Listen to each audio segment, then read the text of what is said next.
Puss in Boots was written by Charles Perrault. It was first published in 1697, and this adaptation is written by Kiwi Opa.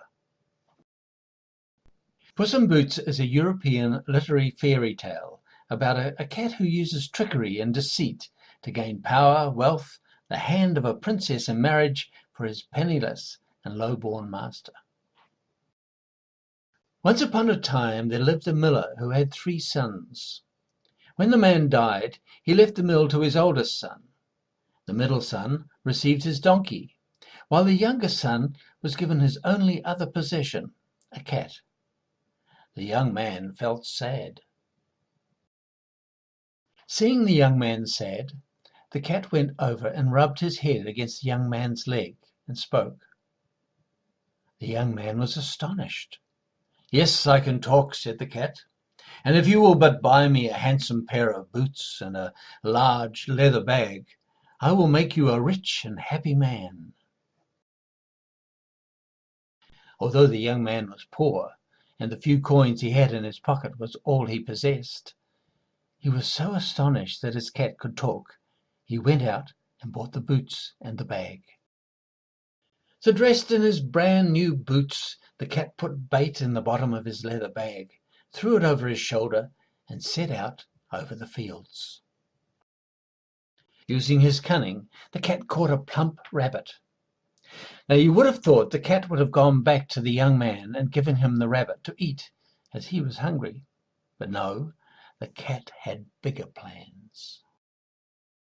With the boldness of a lion, this clever cat took his plump rabbit straight to the king, and presented it as a gift from his master, the Marquis de Carabas.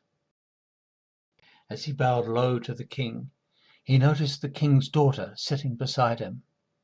She was beautiful, and when she smiled, the whole room brightened. He bowed to the princess, who smiled back. Every day the cat came to the king's palace, presenting gifts from his master, the Marquis de Carabas. Every day he bowed, and the princess smiled back. The cat soon became a favourite at the king's palace. One day he overheard the king planning a carriage ride along the river bank with his daughter. He raced home, told his master, "Do what I say, and fortune will smile kindly on us. Opportunity is knocking on our door." The cat took the young man down to the river. "Take off your clothes and get in the water." As soon as the young man was in the water, the cat took his torn and tattered clothes and hid them under a big stone. Then he waited for the king. As the king's carriage approached, the cat raced out, waving his hands in the air and shouting to the coachman, "Help! Help! My master, the Marquis de Carabas, is drowning." When the king heard the name, the Marquis de Carabas, he ordered the coach to stop, and the coachman to rescue the young man from the river.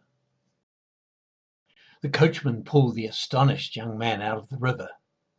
The young man tried to cover his nakedness. "Where are his clothes?" asked the king. "Sire, he was set upon and robbed by wicked men, who took all his possessions." "Then we must fetch suitable replacements from the palace."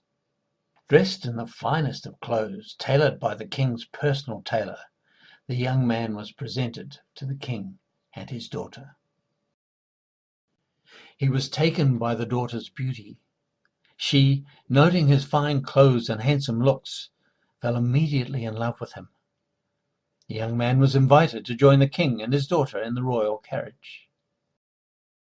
As the carriage continued on its way, Puss in Boots raced ahead. He came across some peasants working in a field. Drawing his sword, Puss in Boots challenged them. When the king asked to whom these fields belonged, declare, "The Marquis de Carabas, or it will be the worse for you." The frightened workers agreed.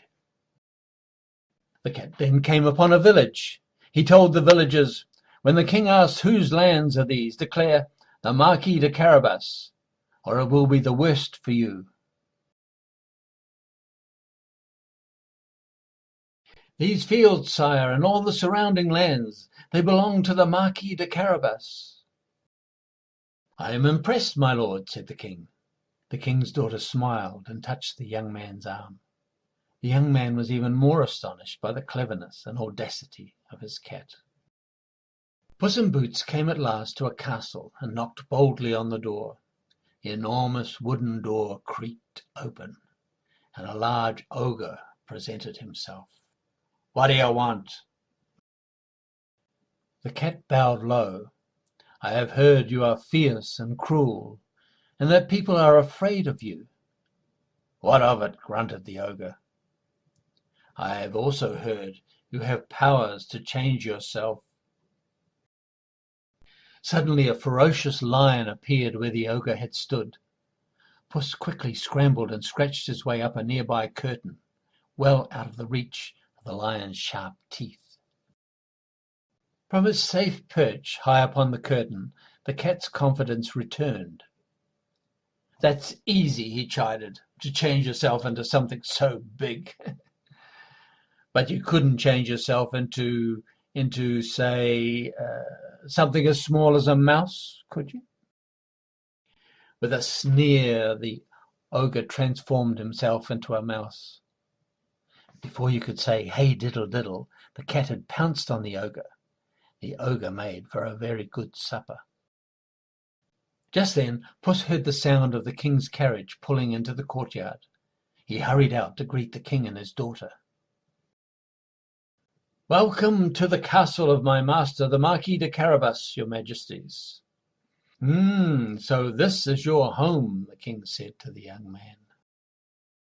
The young man had stopped being astonished by anything his clever cat got up to. His time was now occupied in the company of the beautiful princess. The ogre's servants were pleased with their new master and prepared the most wonderful banquet. After the feast, an engagement and a marriage, all in the one afternoon. The young man, the Marquis de Carabas, his wife, the princess, and Puss in Boots all lived in the ogre's castle happily ever after.